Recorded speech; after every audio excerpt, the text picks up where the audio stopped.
There's a river you've probably never heard of, but its absence changed the world. Picture this: a mighty waterway, once the lifeblood of empires, now buried beneath dust and time. Its disappearance didn't just dry up the land, it erased cities, shattered economies, and rewrote the fate of 5 civilizations. This is the story of how geography holds the ultimate power over human destiny, and how the loss of a single river can send shockwaves through centuries of history. Think about the places we consider cradles of civilization: fertile valleys, bustling ports, thriving trade hubs. Now imagine them empty, their streets silent, their great monuments abandoned. What could cause such a collapse? Sometimes it's not war or politics, but something far more fundamental: water. The river we're talking about wasn't just a source of life, it was the heartbeat of entire societies. When it vanished, it didn't just leave a scar on the land, it left a void that empires couldn't fill. So what happened? How could something as simple as a lost river unravel the fabric of so many cultures? The answers lie in the stories of the people who depended on it, the merchants who sailed its waters, the farmers who fed their families from its floods, the kings who built their capitals along its banks. This river's tale is a reminder that even the mightiest civilizations are at the mercy of the natural world. And as we trace its path from abundance to oblivion, you'll see how the echoes of its disappearance still shape our world today. This isn't just a story about the past, it's a warning, a lesson, and above all, a testament to the fragile balance between humanity and the earth we call home. Long before humans walked its banks, this river was born from the earth itself. Imagine towering glaciers melting under the pressure of a warming climate, their icy fingers releasing torrents of fresh water that carved deep channels through the landscape. Monsoon rains, heavier then than today, fed these newborn streams, swelling them into a single, powerful current. Beneath it all, the slow dance of tectonic plates tilted the land, guiding the water's path like an invisible hand. Over thousands of years, these forces sculpted a river so vast that its seasonal floods could turn deserts green, and its currents could carry boats for hundreds of miles. This wasn't just any waterway, it was a lifeline in the truest sense. Along its banks, forests thrived, their roots drinking from the fertile silt left behind by annual floods. Herds of animals gathered at its shores, drawing the first hunters and gatherers to settle nearby. Those early communities didn't just find water here, they found abundance. Fish teemed in its depths, crops flourished in its soil, and the river itself became a road connecting distant peoples in ways they'd never imagined. By the time the first cities rose along its course, the river had already shaped human destiny. Villages grew into trading posts, then into bustling ports where goods and ideas flowed as freely as the water. Merchants from mountains and deserts met here, their languages and customs mingling on its docks. The river didn't just sustain life, it fueled innovation, ambition, and empire. Kings built their capitals within sight of its currents, knowing that whoever controlled the water controlled the future. Yet even at its peak, the river's fate was tied to forces beyond human control. The same monsoons that fed it could falter, the glaciers that birthed it could shrink. The civilizations that depended on it were riding the back of a dragon, powerful, unpredictable, and ultimately fleeting. For now, though the water flowed, the crops grew, and the cities thrived, no one could have guessed how fragile it all really was. The first civilization to rise along this lost river didn't just survive, it flourished. In the heart of what's now a windswept desert, archaeologists have uncovered the remnants of sprawling cities, their streets laid out with precision, their granaries overflowing with harvests that fed thousands. This was a society built on water, and their mastery of it was nothing short of revolutionary. They engineered vast networks of canals, diverting the river's flow to fields that stretched farther than the eye could see. With simple tools and astonishing ingenuity, they turned arid plains into a patchwork of emerald green crops, a feat that would have seemed impossible without the river's life-giving pulse. Their innovations didn't stop at irrigation. Clay tablets detail meticulous planting schedules tied to the river's annual floods, proving they understood its rhythms better than we might expect. They worshipped water deities, offering prayers and sacrifices to ensure the floods would come not just for survival, but because those floods carried the rich silt that made their soil so fertile. Temples lined the riverbanks, their walls adorned with murals of boats laden with grain, a testament to the prosperity the water brought. For centuries, this civilization was unstoppable, a beacon of trade and culture where scholars studied the stars and artisans crafted pottery so delicate it rivaled the work of empires far beyond their borders. But then the cracks began to show. Scrolls from the later years speak of droughts that lasted longer than usual, of canals choked with silt that no amount of labor could clear. The river, once predictable, grew erratic. Some years it surged violently, wiping out fields and settlements. Others, it barely rose at all. The people adapted, digging deeper channels, praying harder. But nature doesn't bargain. Slowly, the grain stores dwindled. Trade routes shifted as merchants sought more reliable sources of water, and then, one day, the river didn't return. What's chilling isn't just the collapse, but how quickly it happened. Within a few generations, the great cities were abandoned, their temples swallowed by sand. The civilization that had once fed half the region vanished, leaving behind only whispers in the artifacts we've unearthed. Their story is a stark reminder. No matter how advanced, how prosperous, how devout a society might be, it's only ever one drought, one shifting tributary, one vanished river away from becoming dust. While the first civilization crumbled under drought, a second culture thrived by mastering the river's currents in an entirely different way. For them, water wasn't just for drinking or farming, it was a highway.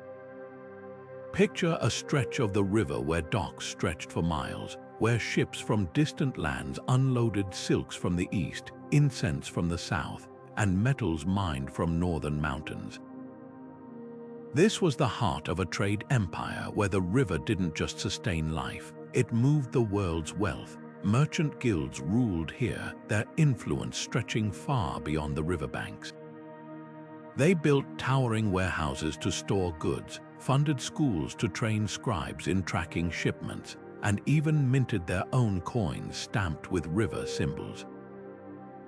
The waterway became so central to their identity that their legal codes included strict penalties for tampering with trade routes, sabotage a rival's cargo, and you'd owe not just the merchant, but the river itself in the form of temple donations.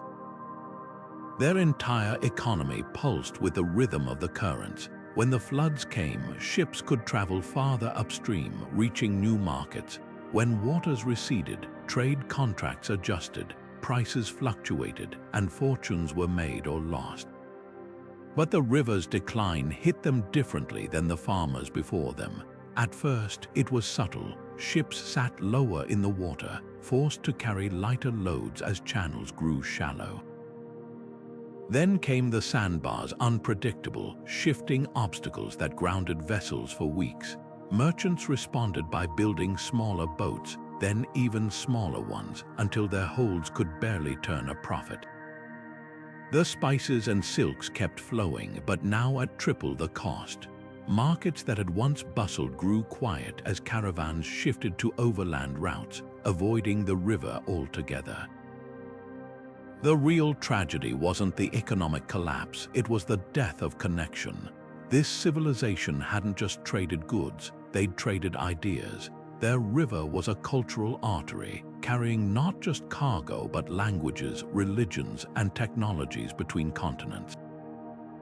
As the water vanished, so did that exchange. Neighbors became strangers, innovations stalled. The world, once knitted together by the river's flow, began to fracture. Records from their final years tell a haunting story.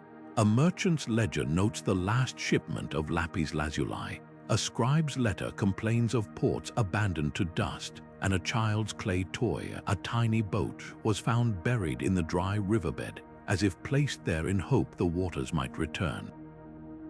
They never did. The trade empire didn't so much fall as fade, its lifeblood draining away one dwindling season at a time, until all that remained were whispers in the ledgers of rivals who barely remembered their name.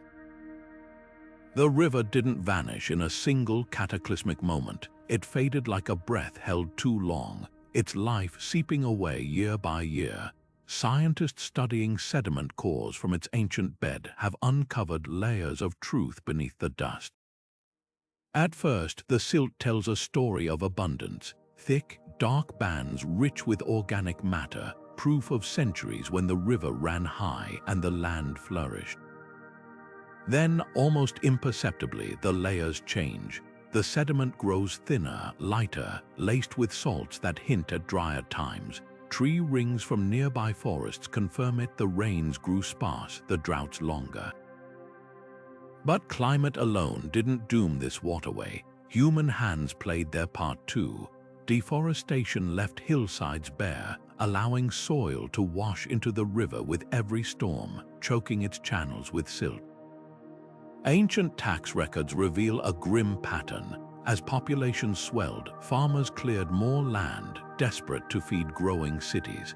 Canals dug to irrigate these fields siphoned water away from the main channel, weakening its flow.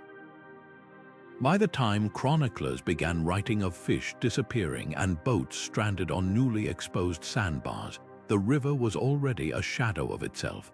One account describes a priest's lament. His temple, once steps from the water's edge, now stood a mile inland, its sacred docks crumbling in the sun. The most heartbreaking records come from those who tried to stop the decline. Engineers redesigned canals to conserve water, laws punished wasteful irrigation, and rulers ordered mass plantings of drought-resistant crops. But it was like bailing out a boat with a sieve. As the river shrank, so did the hope of those who depended on it. Families who had fished its waters for generations packed their nets and moved. Traders abandoned ports that had bustled for centuries, and then, one year, the floods simply didn't come. The river didn't roar back to life in the spring, it whispered its last, leaving behind a cracked bed where children played and elders told stories of the great waters that once were. Nature had given these civilizations everything: fertile soil, reliable floods, a highway for trade. But it demanded something in return: balance. When that balance tipped too far, the river took back what it had lent. Its slow death wasn't just an environmental shift, it was a reckoning, and the eerie truth hidden in those sediment cores, the same mistakes that drained this river are ones we're still making today.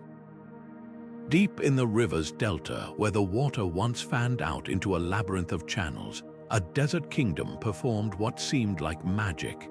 They took barren land and turned it into a paradise of wheat fields, orchards, and lotus-filled ponds. Their secret, a hydraulic system so advanced it would have made even the Romans pause. Engineers designed canals that zigzagged like veins across the landscape, slowing the river's flow to prevent erosion while maximizing irrigation. Reservoirs the size of small lakes trapped floodwaters, releasing them during dry months to keep the soil perpetually damp. For generations, this was a land where no one feared hunger, where royal inscriptions boasted that even the poorest farmer could fill his granary twice a year. But the kingdom's brilliance hid a fatal flaw. Their entire system depended on one thing: the river's consistency. When the floods grew weaker, the canals clogged with silt faster than laborers could dredge them. Reservoirs sat half empty, their carefully calculated water levels dropping year after year. At first, the engineers adapted, digging deeper channels and rationing supplies. Then came the years when the river didn't reach the delta at all.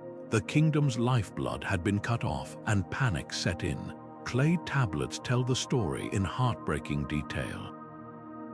Early records show meticulous calculations how much grain to store, which fields to fallow. Later, the tone shifts to desperation. A scribe's note mentions priests performing rain dances atop dried-up reservoirs. A tax collector's ledger lists villages that paid their dues in sand instead of wheat. Then, the final, chilling entries, royal decrees ordering soldiers to guard the last working wells, and rebel manifestos scrawled on temple walls, accusing the king of angering the gods. The kingdom didn't fall to invaders or plague, it imploded. Farmers who'd once sung hymns to the river's bounty now marched on palaces, demanding food their rulers couldn't provide. The very canals that had sustained the kingdom became battlegrounds as villagers fought over the last trickles of water. In the end, the king fled his throne, and the delta's once fertile fields returned to dust. The lesson etched into those crumbling tablets: no amount of engineering genius can replace a river that no longer flows. What makes their collapse so haunting isn't just the tragedy, it's the irony.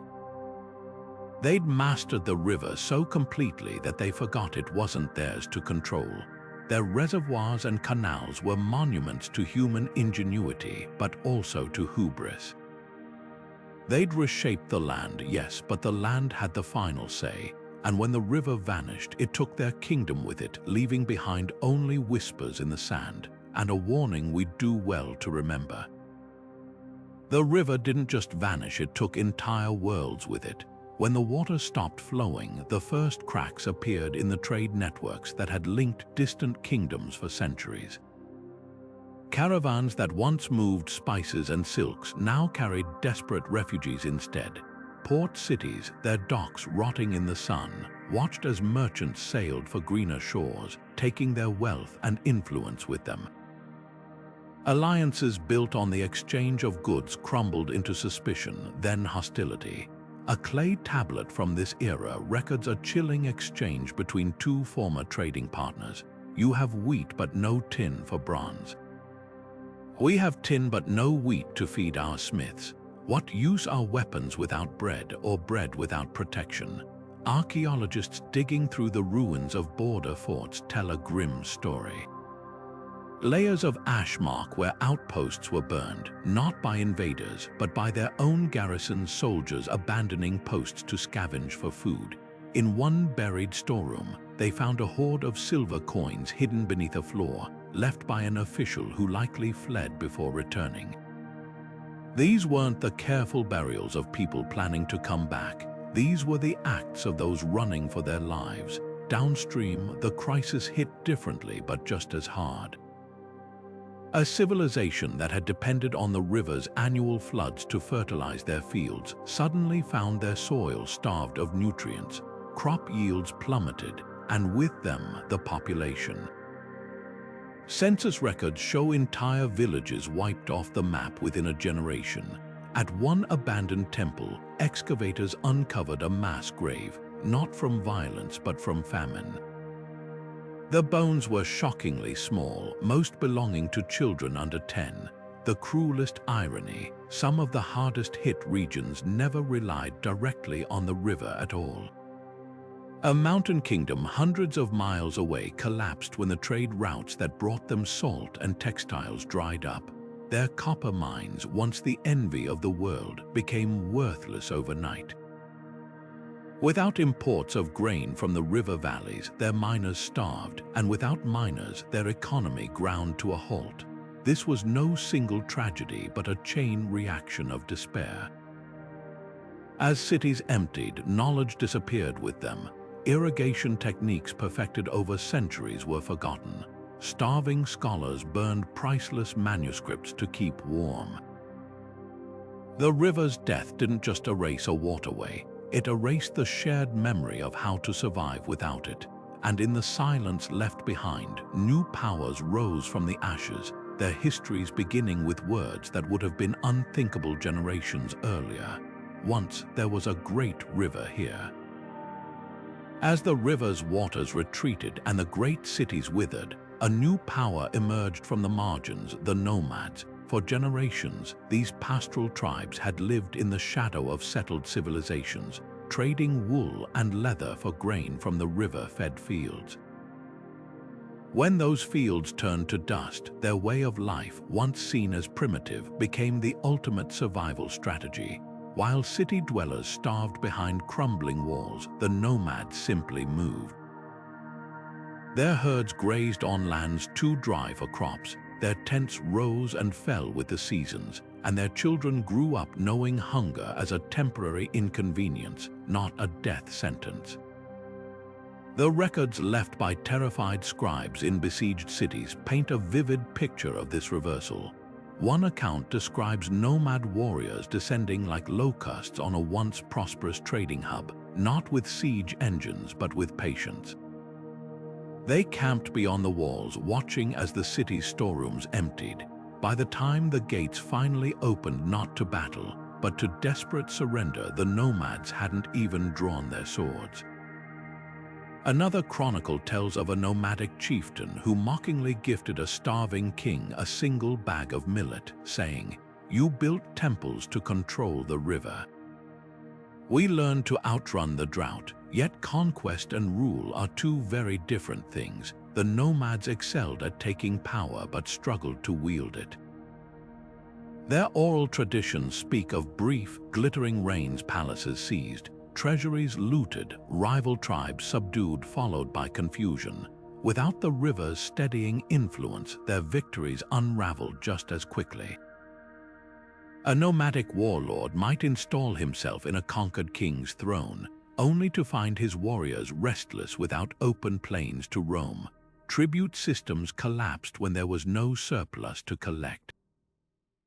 Even their legendary mobility became a liability. You can't govern an empire from horseback. The cruelest twist, many nomad leaders eventually repeated the mistakes of those they'd overthrown. Excavations of their short-lived capitals reveal ambitious irrigation projects, canals dug in the same riverbeds that had doomed previous rulers, but the water didn't return for them either.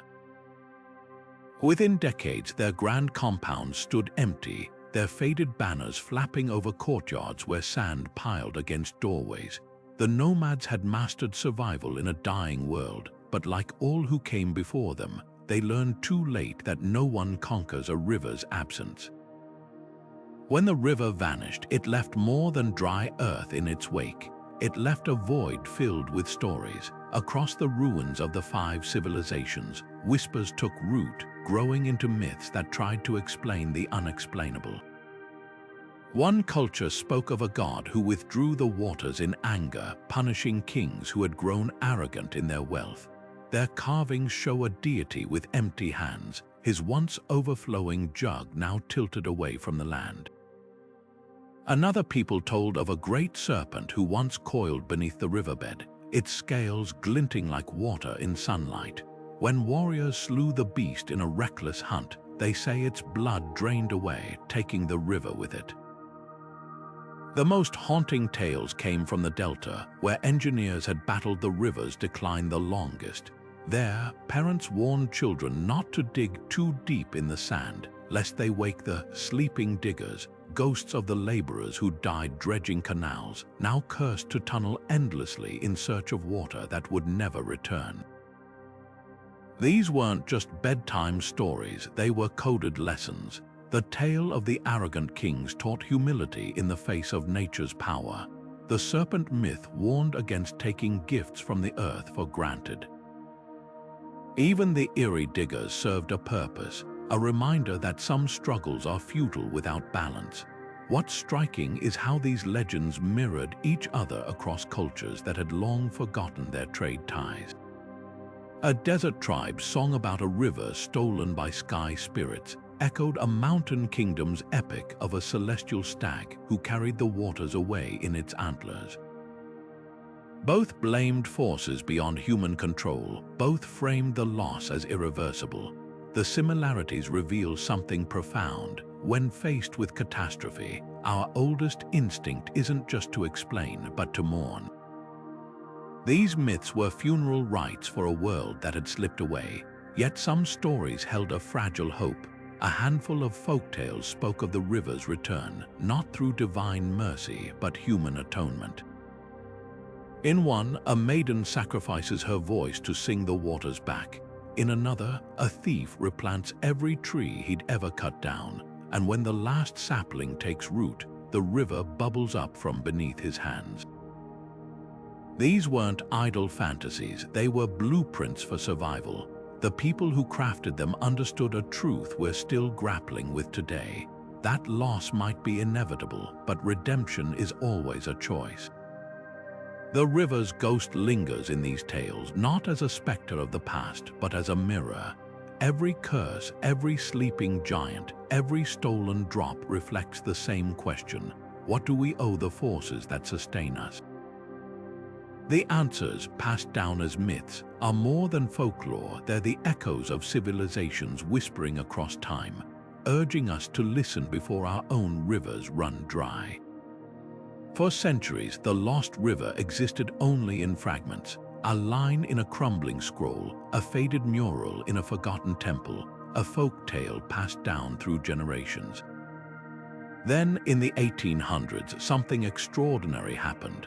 A British surveyor mapping the arid plains noticed something odd: the ruins of ancient docks, perfectly preserved in the desert sun, but miles from the nearest water source.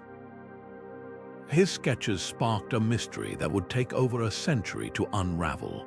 Modern technology became the river's unlikely biographer. Satellite images revealed ghostly channels snaking beneath the sand, invisible to the naked eye but unmistakable from space.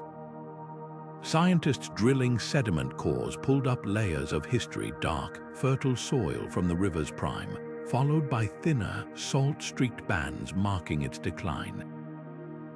The most telling clue: microscopic shells of river-dwelling plankton. Their presence in the dust-proving water had once flowed where only camels roam today. Archaeologists followed these breadcrumbs to abandoned cities that shouldn't have existed. One team uncovered a massive granary in the middle of nowhere, its walls still scorched from the fires of a final, desperate siege. Another found a child's wooden toy boat buried in what was once a bustling harbor, now a wasteland of cracked earth. But the real breakthrough came when they matched these ruins to ancient texts. A scribe's description of a river so wide it swallowed the sky aligned perfectly with the satellite's buried channels. Tax records listing shipments of melons and barley suddenly made sense when pollen analysis proved those very crops had grown there centuries earlier. Perhaps the most haunting discovery was the river's own death certificate. Deep in a cave, researchers found a clay tablet dated to the civilization's final years. It wasn't a royal decree or a battle hymn, just a merchant's ledger, noting the dwindling water levels with clinical precision. The last entry, a single line: no ships today. The river sleeps. Science had done what no storyteller could. It didn't just resurrect the river's memory. It revealed its pulse, its breath, and ultimately its silence. These discoveries did more than solve a historical puzzle. They rewrote our understanding of collapse. The river's fate wasn't sudden, but a slow unspooling of cause and effect, a warning etched not in prophecy, but in plankton shells and child's toys.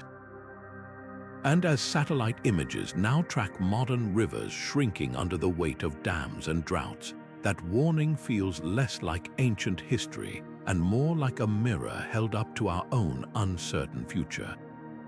Among the ruins of the fallen civilizations, one society stands apart, not for its tragic collapse, but for its stubborn survival. While empires crumbled under the weight of drought, this culture did something revolutionary. they stopped fighting the river's disappearance and learned to live without it. Their story isn't carved in grand monuments or epic battles, but in the quiet innovations of everyday life. The wells dug deeper than ever before, the crops bred to endure thirst, the laws rewritten to punish water hoarding. Where others saw an ending, they saw a pivot. Archaeologists call them the dust dwellers, a name taken from their own records, where they proudly referred to themselves as the people who remain. Their cities tell the tale. While their neighbors built towering temples to river gods, the dust dwellers constructed vast underground cisterns lined with lime plaster to prevent seepage. Their streets weren't laid out in grids but in concentric circles, funneling every drop of rare rainfall toward central reservoirs. Even their homes were redesigned thick-walled and half-buried to stay cool without the river's moderating breeze. Their legal codes reveal even sharper ingenuity.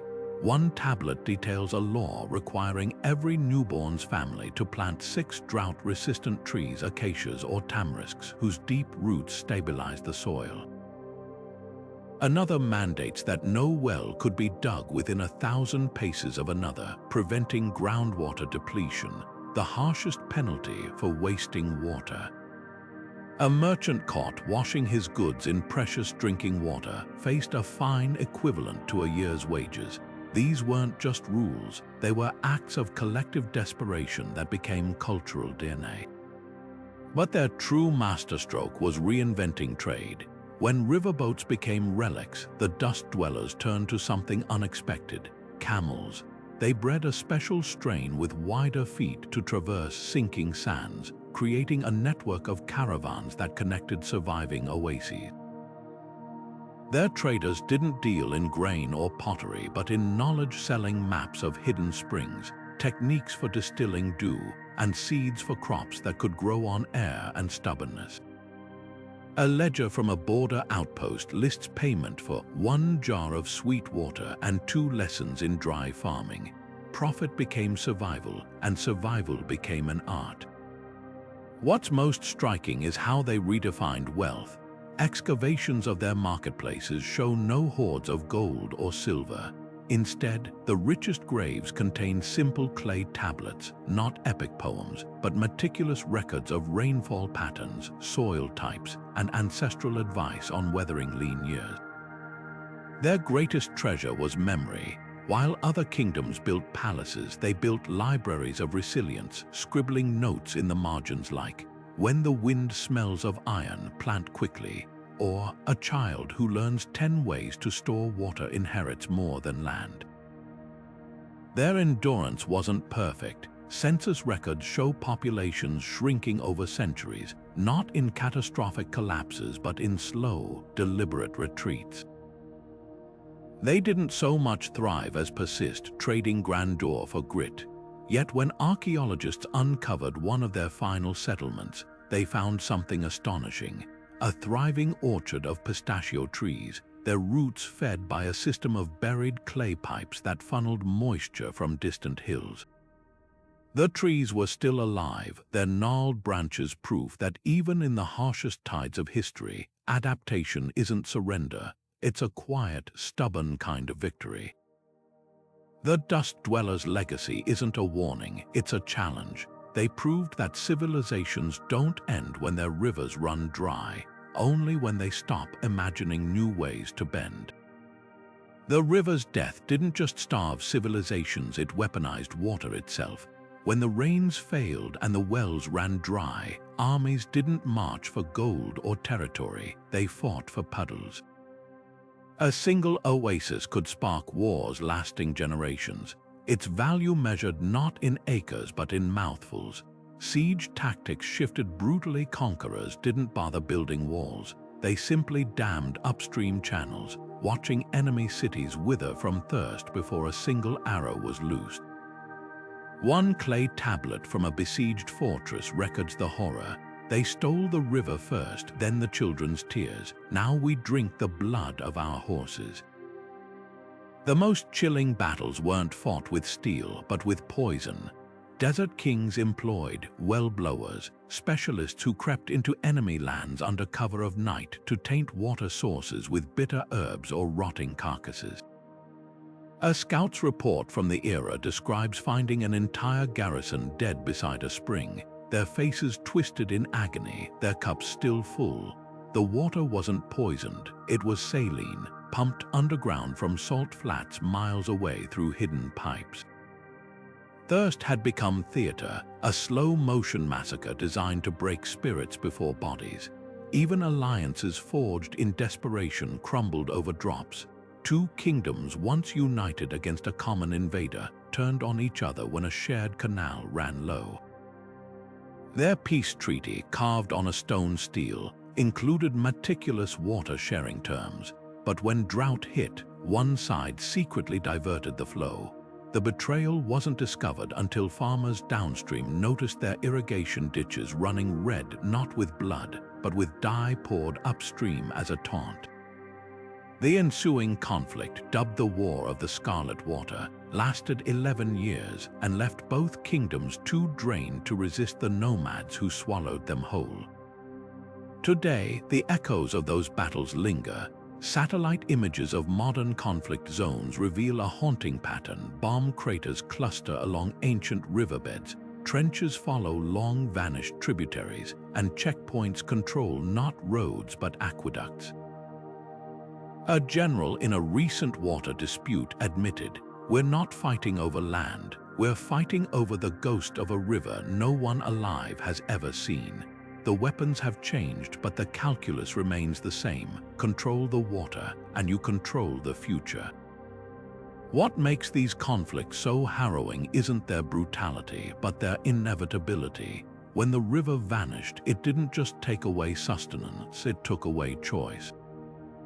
Kings who might have been philosophers became butchers, merchants turned into thieves, and soldiers who once carried banners marched under a single, desperate creed: water at any cost. The real lesson etched into those battle-scarred lands isn't about warfare, it's about what happens when survival becomes a zero-sum game. And as modern reservoirs shrink and ancient tensions resurface, that lesson feels less like history and more like prophecy.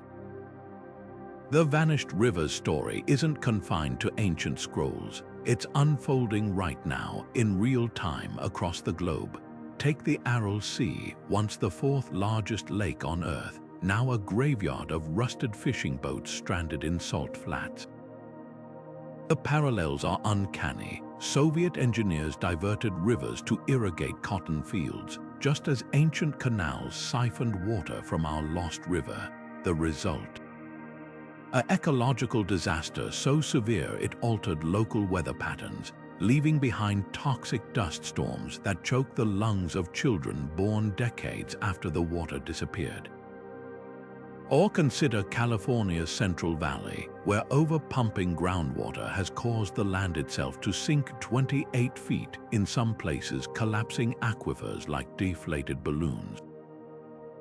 These aren't isolated tragedies, they're pages from the same playbook where short-term gains blind societies to long-term ruin. What's startling isn't just the repetition of mistakes, but the speed at which they unfold today. The 5 civilizations along the Lost River took centuries to collapse. Modern equivalents face similar fates within decades. Satellite images of Lake Chad show it shrinking 90% since the 1960s, threatening 30 million lives. In India, farmers in Punjab, a region once so lush it fed empires, now drill over 1,000 feet for water, their wells yielding only saline poison from overuse. The ancient warning signs are all there: crop patterns shifting, water tables plummeting, conflicts simmering over dwindling resources. Yet unlike the dust dwellers who adapted, we're doubling down on the same failed strategies, as if engineering alone can outwit nature's limits. The most uncomfortable truth lies in the climate data. Pollen samples from the Lost River's delta reveal a familiar pattern: prolonged droughts, erratic monsoons, temperatures creeping upward. Sound familiar? Today's climate models project nearly identical shifts for regions like the Mediterranean and the American Southwest. But here's the cruel twist. While ancient civilizations faced these challenges with bronze tools and handwritten ledgers, we're armed with satellite forecasts and desalination plants, and still repeating their blunders. Brazil's Amazon deforestation mirrors the silt-choked canals of Mesopotamia. Australia's Murray-Darling Basin water wars echo the war of the Scarlet Water. Even Dubai's skyscrapers, built on imported water and artificial islands, carry whispers of the Delta Kingdom's hubris. Yet for all the grim parallels, there's hope in the outliers. Israel's transformation from water-starved desert to agricultural exporter through drip irrigation and wastewater recycling proves the dust dwellers' legacy lives on. Rajasthan's villagers reviving ancient rainwater harvesting systems have turned parched lands green again. These successes share a common thread. They don't fight nature's limits, they dance with them. The Lost Rivers civilizations left us more than ruins, they left a choice. We can cling to the illusion of control until our reservoirs resemble their sand-choked harbors, or we can rewrite the next stanza of history's haunting rhyme. One thing's certain, the river's ghost isn't just watching from the past, it's waiting in our future. Archaeology didn't just uncover the lost river, it resurrected it piece by painstaking piece. Take the dig near what's now a barren stretch of desert, where a team brushing away layers of dust suddenly hit not rock but mud. Not hardened clay, but the kind of slick, waterlogged sediment that hadn't existed there for millennia. That's how they found the river's ghost, a paleo-channel, its contours preserved like a cast of a vanished limb. Satellite imagery had hinted at its path, but holding that damp soil in their hands, soil last touched by flowing water when pharaohs still ruled Egypt, made the discovery visceral. Nearby, pottery shards told the rest of the story. Not the grand urns of temples, but humble cooking pots, their bases stained with residue from fish that could only have come from a thriving river. The real breakthrough came when archaeologists teamed up with an unlikely group, hydrologists specializing in modern water crises. Using ground-penetrating radar, they mapped entire buried networks of tributaries, revealing how the river had shifted course over centuries before finally winking out. One geologist compared it to reading a crime scene, the way silt deposits clustered like evidence, pointing to catastrophic floods followed by long, thirsty silences. But the most vivid clues came from local herders, whose oral histories spoke of the old wet places, valleys where grass grew unnaturally green after rare rains. When scientists tested those spots, they found underground layers of river sand acting like sponges, still holding moisture from rains that fell when Rome was young. Every artifact was a testament to collaboration. A historian deciphering tax records from a ruined archive might note a mention of the Western Canal's collapse, while a botanist analyzing ancient seed samples could pinpoint the exact year drought-resistant crops suddenly dominated the record. Even children got involved. Villagers near one dig site brought in strange rocks they'd found while playing, which turned out to be fishing weights from nets cast into waters that dried up before their great-great-grandparents were born. The river's story wasn't written in one grand inscription, but in countless tiny fragments.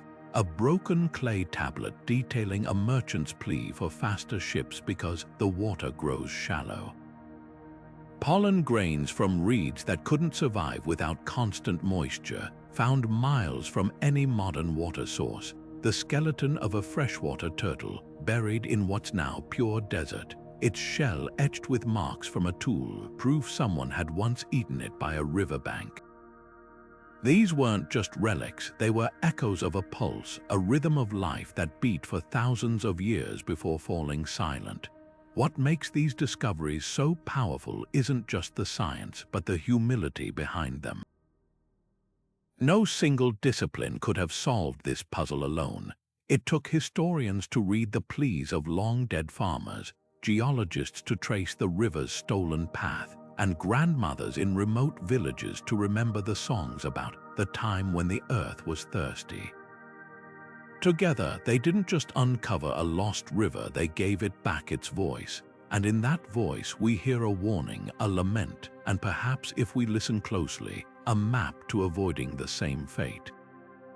When the river flowed in full glory, it wasn't just water that coursed through the land, it was divinity itself.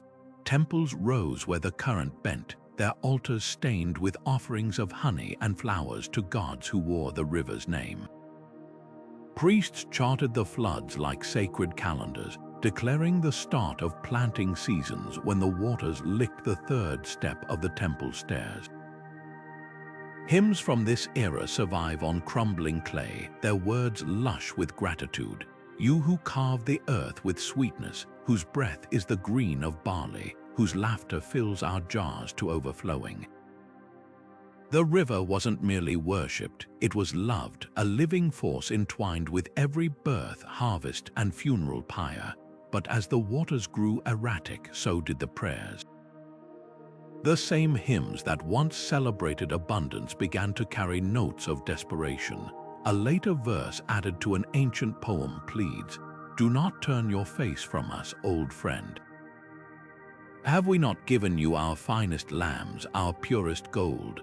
Rituals grew more extravagant. Records describe processions where priests carried jars of precious water to pour back into the shrunken channel, a symbolic reversal of nature's betrayal.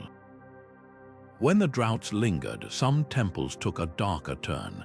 Excavations revealed pits filled with broken statues of river deities, their faces chipped away by angry hands. One inscription near such a pit reads simply, "You were supposed to listen." The most profound shift came when people stopped asking the river to return and started bargaining with the sky. New gods emerged: storm spirits, cloud herders, deities of dew, each demanding their own rights. A farmer's almanac from this transitional period instructs readers to bury clay figurines of frogs at crossroads during the dry season, their mouths open to catch phantom rain. Another text prescribes dancing with bells tied to ankles, the jingling meant to mimic thunder. These weren't just acts of faith, they were acts of cultural adaptation, a desperate rewriting of the sacred to match a changing world. Yet even in abandonment, the river's ghost haunted their spirituality. Folk tales from the era describe water witches who could summon mirages of the lost river, only for them to dissolve into sand. Children's games involved tracing its course in the dust, chanting, "Here it runs, here it sleeps, here it waits." The most poignant relic might be a small clay tablet found in a household shrine, etched with a child's drawing of a boat beneath a smiling sun, not a religious icon, but a memory of what once was, preserved like a candle flame against the dark. Culture doesn't just reflect the environment, it breathes with it. The river's death didn't just starve bodies, it starved imaginations, forcing people to reconceive their place in the cosmos. Where once they saw partnership, a dialogue between human labor and nature's generosity, now they saw caprice, a universe that gave and took without reason. The great irony, in their attempts to control the river through gods and canals, they'd missed the truth it whispered all along. That reverence without respect is just another kind of arrogance. Their hymns had praised the water's bounty, but never its fragility. Their temples honored its power, but never its limits. And when it vanished, they were left not just with thirst, but with the shattering realization that some debts come due not in gold, but in dust. At its peak, the river was a liquid marketplace stretching thousands of miles, a shimmering highway where Babylonian lapis lazuli met Egyptian gold, where Himalayan spices mingled with Mediterranean olive oil. Ship manifests from bustling ports list cargoes that read like a map of the ancient world.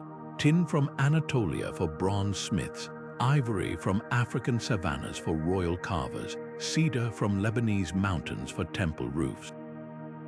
The proof lingers in the ruins themselves. A single merchant stash found near the delta contained seashells from the Red Sea, amber from the Baltic, and a scrap of Chinese silk, all carefully wrapped in Mesopotamian clay tablets like some Bronze Age shopping list. Then came the unraveling. As the river's flow dwindled, so did the diversity of goods. Archaeological layers tell the story in heartbreaking detail. One dig cites early strata glitter with foreign treasures, Persian turquoise beads, Indian pepper seeds, even a single Roman glass cup traded through endless middlemen. But higher up, the finds grow monotonous. Local pottery, homemade tools, and finally, nothing but cracked earth. The most telling artifact, a set of standardized weights buried beneath a collapsed dock. These weren't abandoned. They were hidden, as if the merchant hoped to return when the waters rose again. They never did. The human cost was even starker.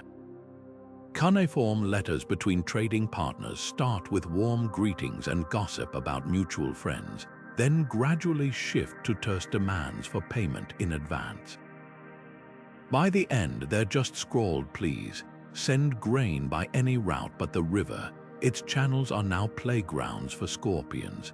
Along the old trade roads, caravanserais that once hosted hundreds of camels a night were repurposed as grim way stations for climate refugees.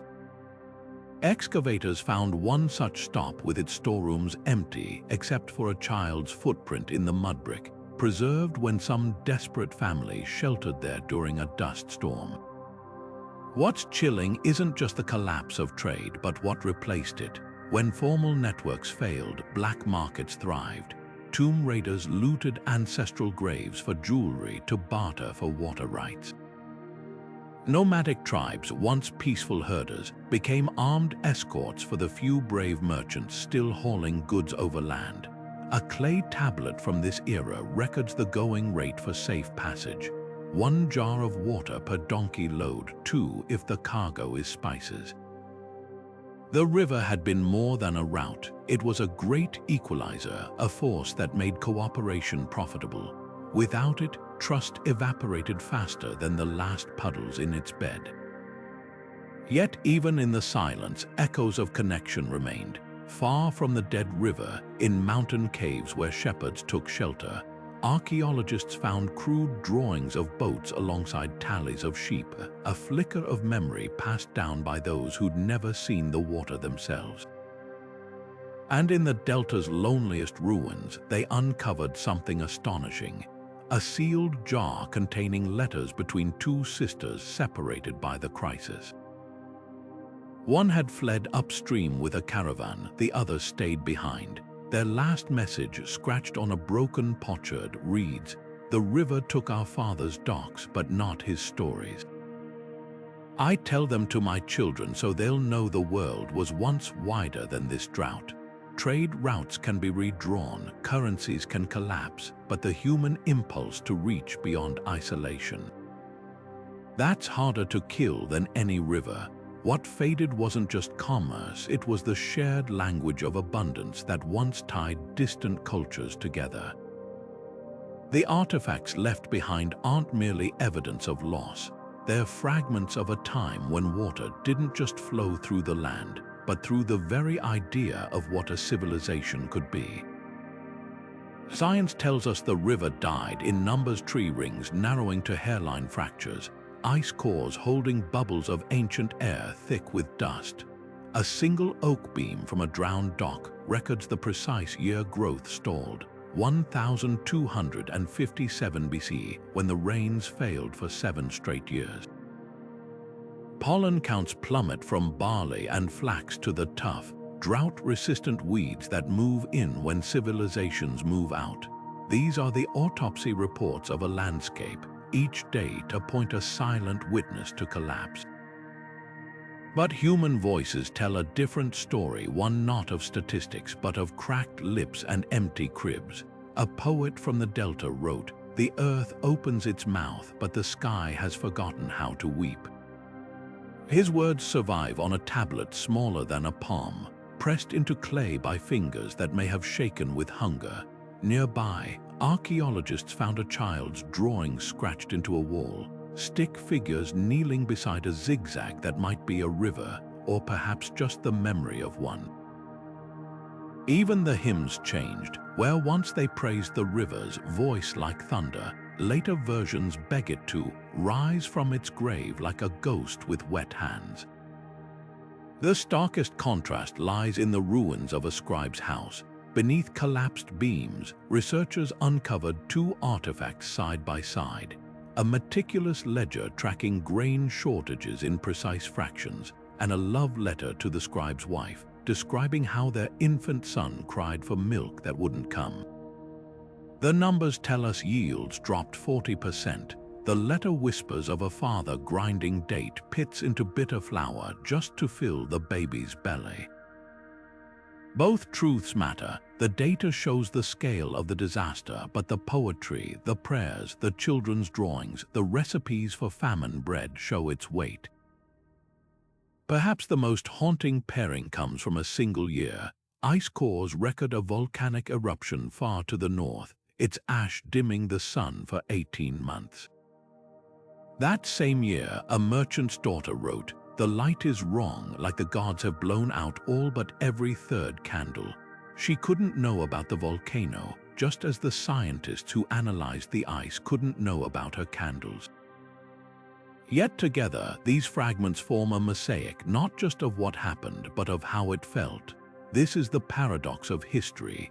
The tree rings tell us when the river shrank, but the songs tell us how its absence sounded in the hollows of empty water jars. The sediment layers reveal decades of silt buildup, but the legal codes with their frantic penalties for stealing irrigation water reveal the moment people stopped sharing and started hoarding. We need both to understand the truth, that civilizations don't end with a single cataclysm, but with 1,000 small griefs, each recorded in its own language. The data gives us facts, the stories give them meaning, and in the space between we find not just a lost river, but the echoes of those who loved it, feared it, and finally mourned it. The ruins of the river's great dams stand like broken teeth in the desert, their curved walls now home to nothing but nesting vultures and creeping vines. These weren't just barriers of stone, they were acts of defiance, humanity's attempt to command the river's pulse. One such structure, the Dam of 5 Lions, still bears its original inscription: "We have tamed the wild heart of the waters." Yet today, its spillways gape empty, and the reservoir it once filled is a cracked bowl where lizards dart between the shadows of drowned trees. The irony is palpable. What was meant to control the river's whims ended up memorializing its absence. Walk the length of its crumbled abutments, and you'll find the fingerprints of hubris everywhere. The dam's builders used a revolutionary technique, interlocking basalt blocks sealed with bitumen to withstand floods they believed would last forever. Scratched into one stone is a worker's boast: "This will outlive the gods," and for a while it did. Grain stores overflowed, cities multiplied, and the engineers who designed it were celebrated as near deities themselves. But then the river shifted course, as rivers do. The dam, so perfectly calibrated to handle the water's old path, became a monument to miscalculation. By the time the engineers realized their mistake, the sluice gates were already choking on silt, and the reservoir's bed lay exposed like a wound. Nearby, the skeletons of aqueducts arc across the landscape, their graceful arches now leading nowhere. These weren't mere water channels, they were the circulatory system of empires. The largest, the Silver Vein, stretched over 200 miles, its gradient so precise that a drop of water could travel from mountain springs to palace fountains in 3 days without a single pump. Its builders even included sedimentation tanks to filter debris, a feat of foresight that couldn't account for the ultimate threat: no water left to filter. Today, the aqueduct's troughs cradle only wind-blown sand, and the lead pipes that once carried drinking water to a million throats have been stripped away by scavengers, melted down for sling bullets in wars over the last puddles. The most haunting relics are the sluice gates, their mechanisms frozen mid-turn. These intricate devices, part clockwork, part sculpture, were meant to distribute water with mathematical fairness. Farmers could petition local officials to adjust the gates, allocating flow to their fields during dry spells. Court records show countless disputes over these adjustments, with bribes paid in grain or goats to nudge the gates favorably. But when the river retreated, the gates became grotesque jokes. Excavators found one still clamped shut, its bronze gears locked around a single desperate act: a farmer's attempt to hoard the last trickle for his dying orchard. The skeleton beside it, clutching a rusted wrench, tells the rest of the story without words. What makes these ruins so unsettling isn't their failure, it's their brilliance. The dam's curved design is still studied by modern hydrologists. The aqueduct's gradient calculations rival those of contemporary engineers. Even the sluice gate's alloy mix remains uncorroded after millennia. These weren't the follies of amateurs, they were masterpieces that forgot one simple truth: water flows where it wills. The river didn't disappear because the engineers were incompetent. It vanished because they were too good, so confident in their control that they forgot to ask what would happen if the source itself ran dry. Now the wind sings through the empty spillways, a sound like laughter. The dams and aqueducts still stand, not as warnings but as riddles. How could something so well built become so useless? Maybe the answer is etched into that broken inscription on the Dam of 5 Lions. Not the part about taming the river, but the weathered lines beneath it, added later by a smaller hand. The water was never ours to keep. The cities that rose along the lost river didn't just occupy space, they danced with the water's every whim. Urban planners from 5,000 years ago understood something we're only now relearning. You don't conquer geography, you converse with it.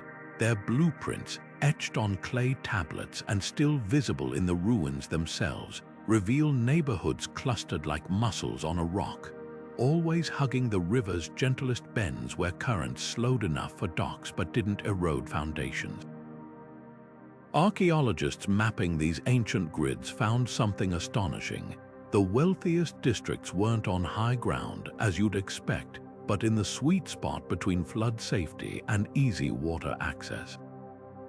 These people weren't just building near a river, they were reading its moods, anticipating its tantrums, and designing their lives around its personality.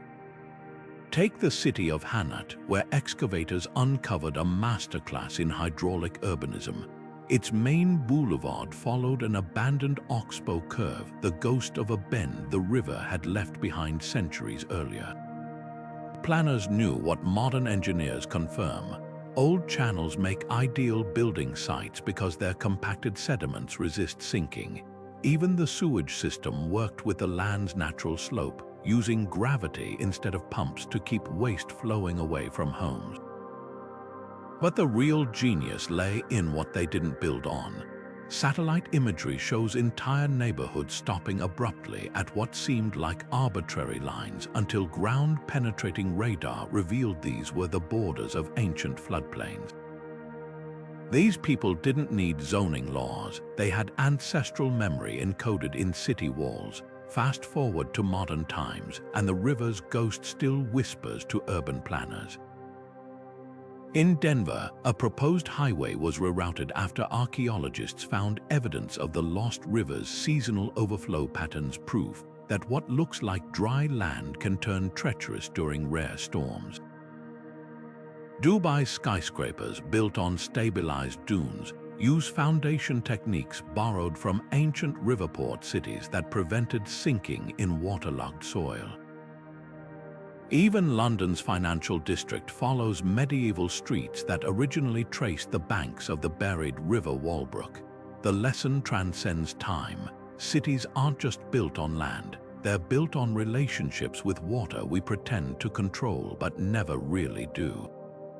The most haunting examples come from cities that ignored these conversations. One civilization's records boast about taming a floodplain to build a grand temple complex, only for later tablets to describe it collapsing like a drunkard's legs during the next wet season. Today, we repeat their mistakes with different tools. Houston's unchecked sprawl onto wetlands mirrors that ancient arrogance with similar results. Neighborhoods drowning in storms that the original bayou would have absorbed. The difference is scale. Where an ancient city might lose a district to poor planning, modern megacities risk billions in damages because we've forgotten how to listen to the land. Yet hope flickers in places like Bangkok, where architects are reviving ancient amphibious designs, homes on stilts, floating markets, parks designed to flood gracefully. These aren't innovations but rediscoveries, ideas as old as the lost river itself. A developer there recently scrapped plans for an underground mall after finding 14th century maps showing the site as a seasonal lake. That's the dialogue we've been missing, not just engineering the water away, but letting it tell us where it wants to go. The lost river's cities thrived for millennia by working with nature's rhythms. Their ruins remind us that urban planning isn't about dominating geography, it's about learning its language before it's too late. When the river's waters vanished, the people who depended on it didn't just vanish with it. They scattered like seeds in a storm, each carrying fragments of their old lives to new lands. DNA studies of modern populations reveal startling trails. Genetic markers from the river valleys suddenly appearing in coastal fishing villages, highland farming communities, even distant oases where water still pooled. One lineage, traced through paternal lines, shows men from the Delta region marrying into mountain tribes within a single generation, proof that when survival is at stake, cultural barriers collapse faster than irrigation walls. Pottery tells its own story of this diaspora. Along what's now a barren trade route, archaeologists found shards of the river civilization's distinctive blue-glazed bowls, but mixed with designs from hill tribes, their jagged geometric patterns clashing with the old floral motifs. These weren't trade goods, they were hybrids crafted by refugee potters blending traditions to please new patrons. The further you follow these trails, the more the ceramics change, first adapting, then disappearing altogether like footsteps fading in sand. Language, though, leaves the most haunting echoes. In a secluded valley 300 miles from the dead river's course, linguists recorded a dialect with words for canal and flood season, though no water had flowed there for millennia. The locals, long since herders of goats, still sang lullabies about boatmen and fish weirs, their meanings lost but their rhythms preserved like insects in amber. Even more telling are the gaps entire vocabularies for river governance and water rights that withered from disuse, leaving only puzzled scribbles in the margins of later texts. What is a flood priest? Why would barley need singing to? Not all who fled survived. A mass grave near a mountain pass holds skeletons with the telltale signs of drought-stunted growth, teeth worn from chewing tough famine bread, but also arrow wounds. These were migrants cut down by those already clinging to marginal lands, a grim reminder that desperation sharpens knives faster than it opens hands. Other groups fared better by bringing irreplaceable skills. Coastal towns once reliant on shellfish suddenly gained fishers who knew how to weave nets and cure catches, their techniques transforming local diets. One cave painting shows the moment of exchange, stick figures offering woven baskets to boat people in exchange for lessons in drying fish under the sun. The cruelest twist, some who stayed behind outlasted those who left. In the river's shrunken delta, a handful of villages endured by doing the unthinkable, digging deeper than anyone thought possible, tapping fossil water reserves that wouldn't replenish in their lifetimes. Their wells became vertical tombs, each generation descending further into the earth until the walls collapsed or the water turned to brine. Yet their stubbornness preserved something priceless: the last intact copies of irrigation manuals, seed catalogs, and star charts for predicting floods, knowledge that would later help scientists reconstruct the river's golden age. Migration isn't just movement, it's metamorphosis. Those who reached the coasts became sailors, their children forgetting the taste of wheat for the tang of salt. The mountain settlers bred hardier grains, their crops climbing slopes the river valley's soft soil could never have sustained, and the ones who vanished into the deserts. Their legacy lives on in the camel caravans that still traverse the sands, their routes tracing ghostly parallels to the river's ancient bed. The water was gone, but the people adapted, carrying shards of their old world into new shapes, proof that civilizations don't end when their rivers run dry, only when they stop reinventing what survival means. The collapse of civilizations along the Lost River wasn't just a historical tragedy, it was an economic unraveling, a slow-motion crash where every broken link in the chain twisted another. Think of it like a game of Jenga. Remove the right block and the whole tower wobbles. Remove the river and the tower doesn't just fall, it dissolves into dust. Economists call this the resource depletion multiplier, where the loss of one critical resource doesn't just subtract from a system, it multiplies the damage. When the river's flow dwindled, it wasn't just farmers who suffered. Potters lost the clay beds that depended on seasonal floods. Boat builders ran out of timber since forests died without the water table. Even scribes faced shortages, their clay tablets cracking in the arid air before they could be baked. Each missing piece didn't just vanish, it left a hole that tore wider with every passing season. Trade elasticity, the way economies stretch or snap under stress, tells the rest of the story. At first, the river's civilizations bent without breaking. When grain shipments faltered, merchants switched to camel caravans. When bronze became scarce due to choked trade routes, blacksmiths recycled old tools.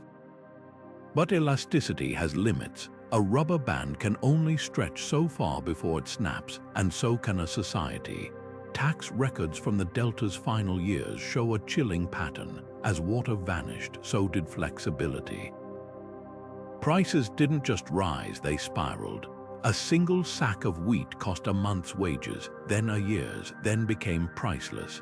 Barter systems collapsed because no one agreed on what a cup of water was worth. The economy didn't just shrink, it petrified, turning as brittle as the dried-up riverbed itself. The cruelest twist, these weren't failed states or backward cultures. They were innovators, masters of adaptation who'd thrived for centuries. Their granaries had backup granaries. Their trade networks had redundancy built in, with alternate routes and diversified goods. But redundancy only works when the threats are familiar. The river's disappearance wasn't a temporary drought, it was a fundamental rewiring of their world. Like a rainforest ecosystem losing its canopy, the civilizations beneath it didn't just lose shade, they lost the entire web of life that depended on it. Economies, like ecosystems, don't collapse because one species dies. They collapse because the death of one triggers a cascade no one saw coming. Modern parallels are uncomfortably close. Take California's Central Valley, where aquifer depletion doesn't just mean drier fields, it means sinking land, buckling infrastructure, and towns where water trucks replace faucets. Or Syria, where drought-fueled migration helped ignite a war that redrew borders. The Lost Rivers lesson isn't just about water, it's about interdependence. When a resource vanishes, the first casualty isn't the resource itself, it's the trust, the contracts, the unspoken rules that held society together. The river's civilizations didn't starve because they ran out of wheat. They starved because they ran out of ways to imagine a future without it. Yet in the ruins, economists find glimmers of hope. The dust dwellers didn't just survive, they rewrote the rules. When the river died, they abandoned currency altogether, trading instead in knowledge. A well-digging technique for a drought-resistant seed variety, a map of hidden springs for a recipe for bark flour. Their economy didn't just endure, it evolved, proving that collapse isn't inevitable if you're willing to redefine what value means. The river's ghost whispers a warning, yes, but also an invitation. The next time a vital resource dwindles, will we cling to the old towers until they crush us, or learn to build something new from the rubble? When the river's waters failed, the kings didn't kneel, they pointed fingers. Clay tablets from the delta's twilight years reveal a pattern as old as power itself, rulers scrambling to shift blame while their granaries emptied. One decree from a desperate monarch survives almost intact, its cuneiform strokes slashing the clay like accusations. The priests have angered the water gods with their impure rites. Never mind that those same priests had warned for decades against over-irrigation. Another royal proclamation blames foreign merchants who poisoned the wells, though archaeological evidence shows those wells ran saline from overuse, not sabotage. The most brazen tablet comes from a king who claimed his enemies had dug tunnels to steal the river's soul, a fantastical charge that diverted attention from his own failed canal projects. What makes these edicts so revealing isn't their dishonesty, it's their predictability.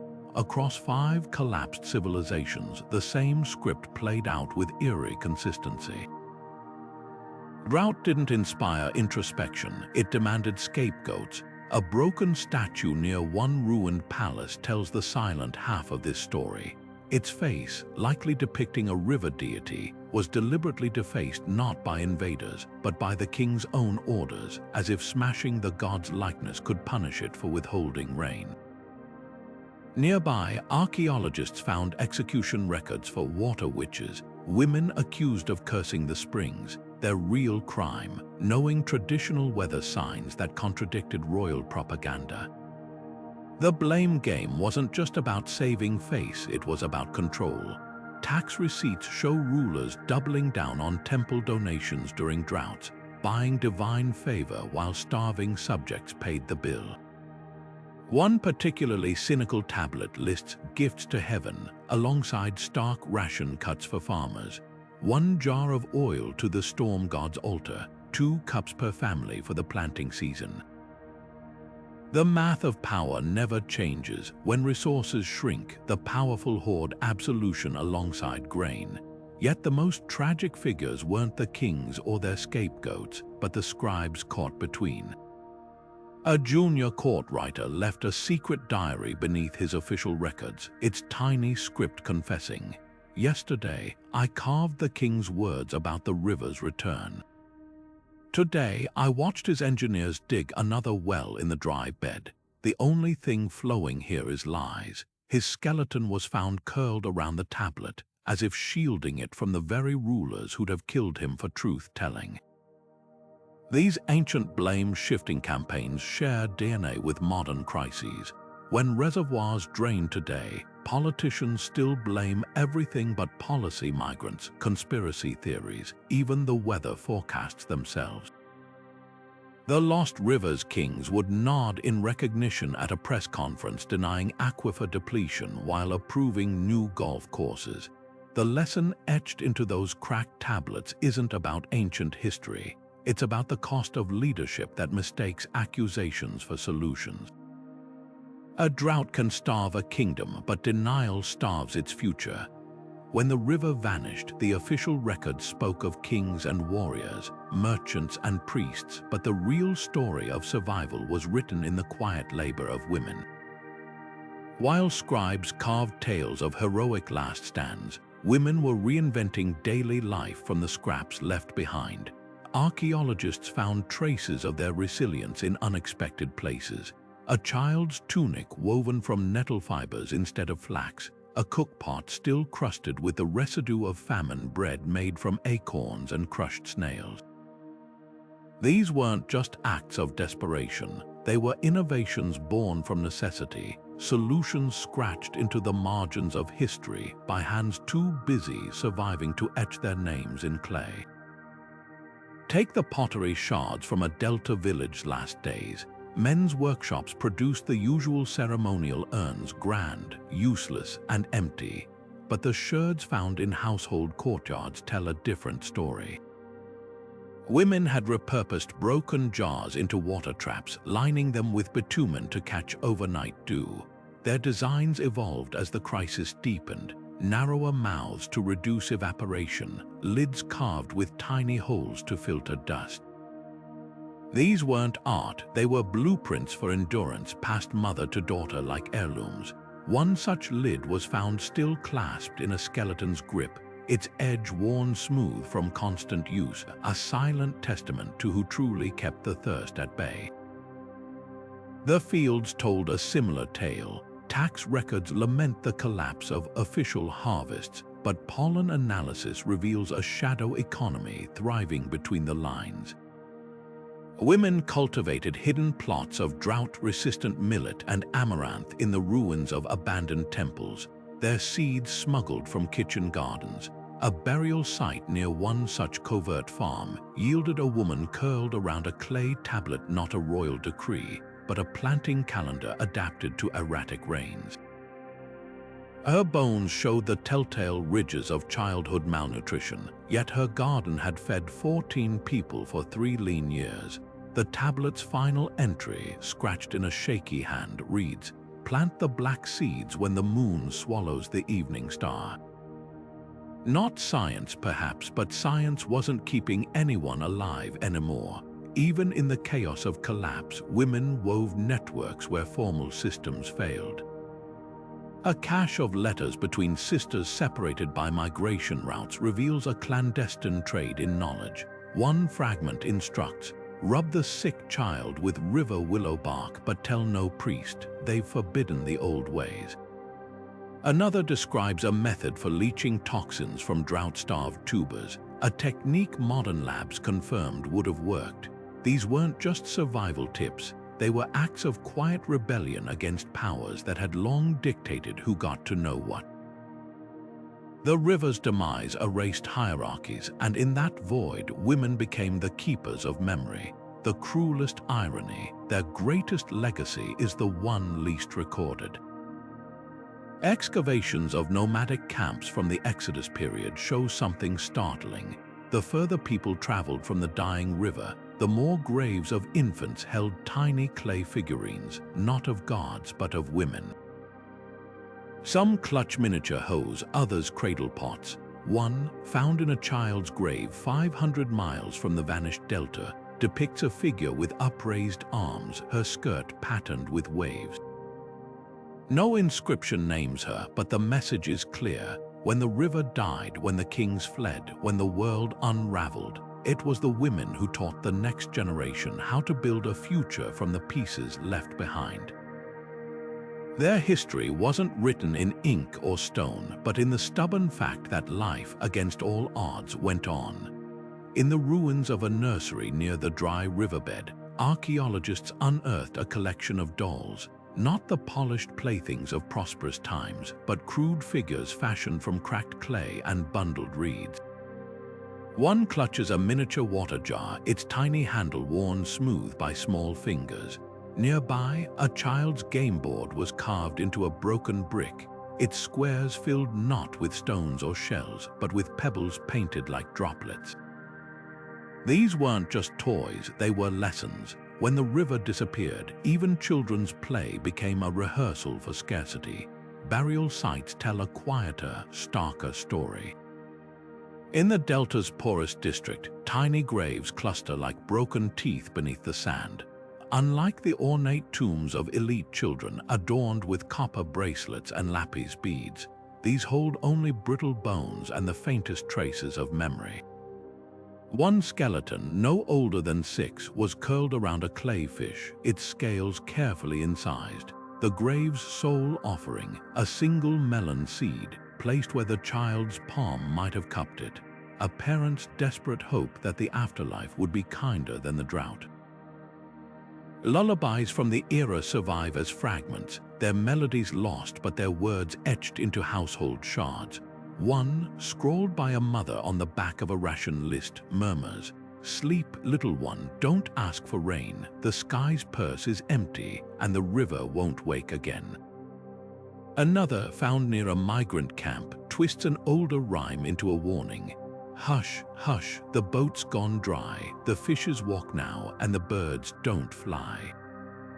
These weren't just songs, they were laments wrapped in rhythm, teaching infants to swallow disappointment with their first words. The cruelest artifacts are the ones that defy explanation. A tiny pair of leather sandals, barely 4 inches long, was found perched on the rim of a dried-up well, as if waiting for water that would never rise high enough to wet their soles. A wooden rattle, its pebbles long since dust, still bears the tooth marks of a teething baby, and in an abandoned schoolroom, a clay tablet preserves a child's shaky attempt at writing, "When I grow up, I will find the river."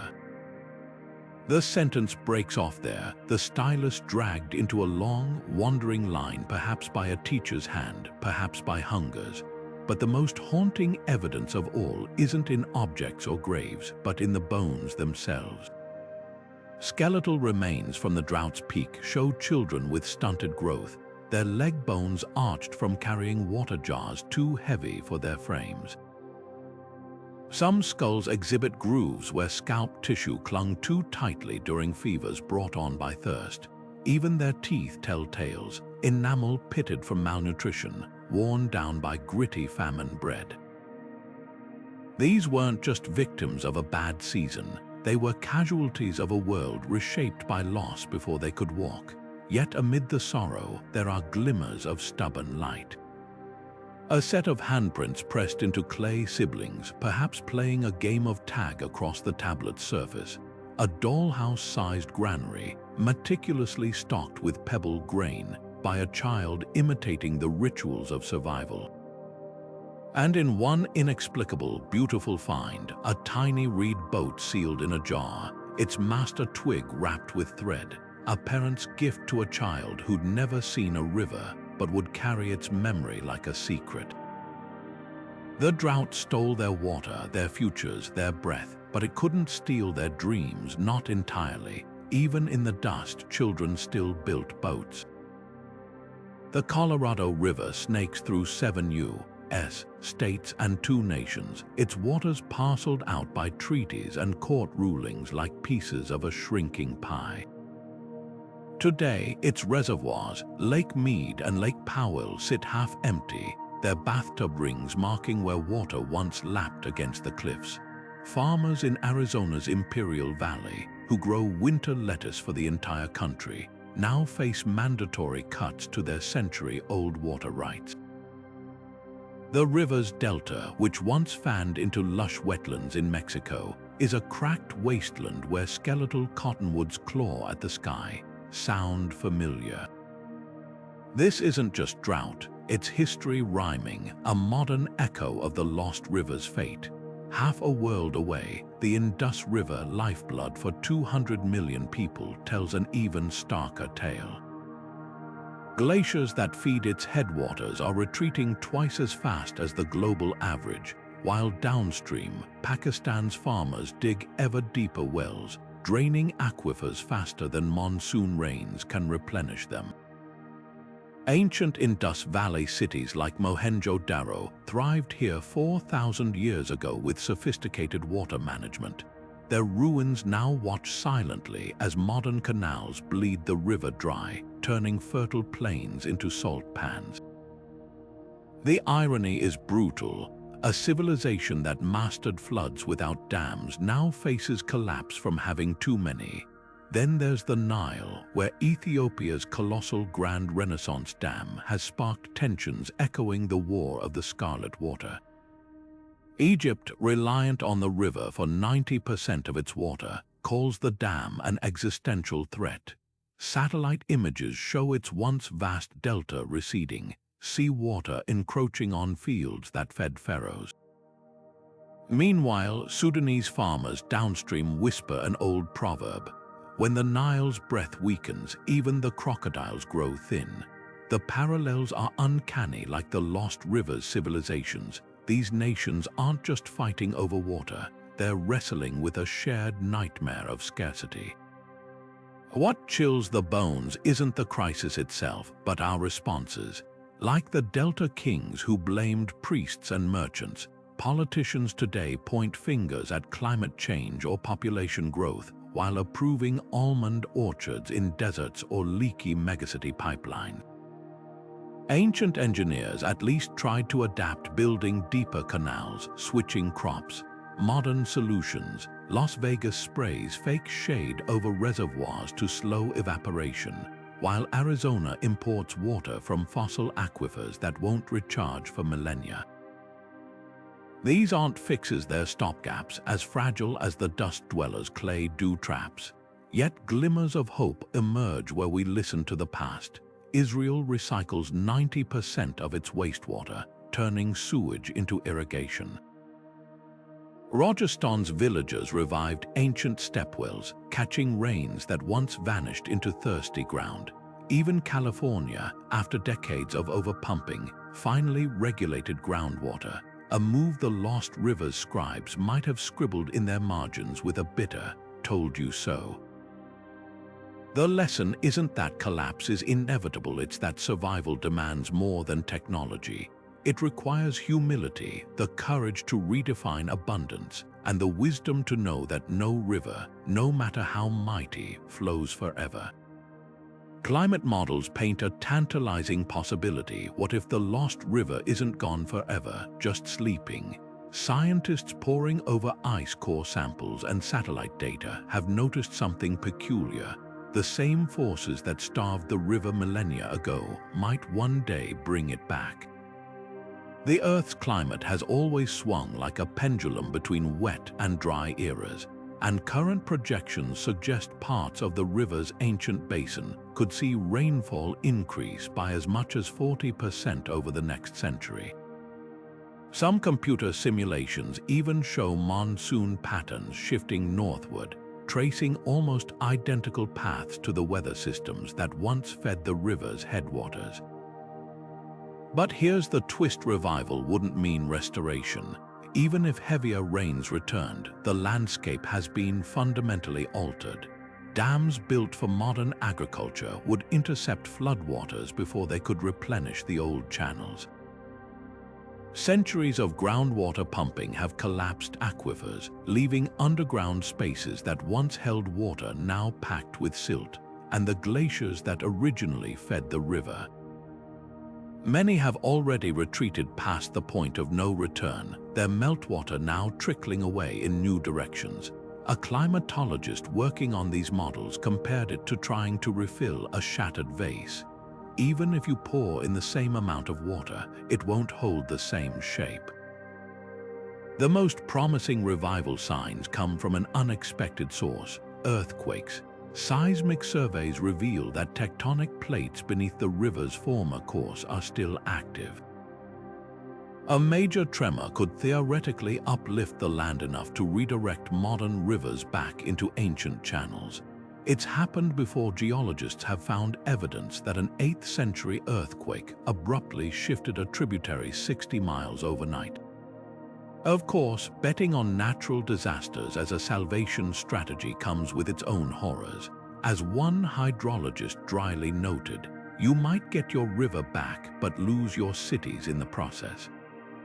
Local communities aren't waiting for nature's whims. In pockets of the former delta, farmers have begun ghost irrigation, planting drought-resistant crops along the river's buried contours, guided by old maps and ground-penetrating radar.